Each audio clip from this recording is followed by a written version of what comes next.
என்னமோ உன் போனுக்கு அன்னோன் நம்பர்ல இருந்து கால் வந்துட்டே இருக்கு. ஐயோ இந்த நம்பரா? இவன் எதுக்கு கால் பண்றா தெரியலங்க. சரி விடு, நர்வஸ் ஆகாத. அன்னோன் நம்பர்ல இருந்து கால் வந்துச்சுன்னா கடங்காரனா இருப்பானோ, நானே கால் எடுக்க மாட்டேன்.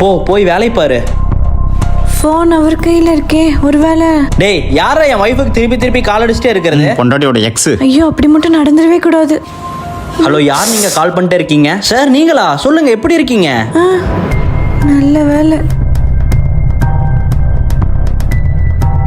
இப்போ எதுக்கு கால் பண்ண? என்ன நல்லா ஏமாத்திட்டல. இப்போ நான் உன்னை என்ன ஏமாத்தினேன்? டேய் எனக்கு கல்யாணம் ஆயிடுச்சுடா. அப்ப நான் என்ன பண்றது? செத்தட்டா? நம்ம ரெண்டு பேரும் ஒண்ணா எடுத்த போட்டோ இன்னும் என்கிட்ட என்ன இருக்கு. பிளாக்மெயிலா? டேய் நீ அதை வச்சு என்ன வேணா பண்ணிக்கோ, ஆனா நான் உனக்கு இல்லைன்றதுதான் உண்மை.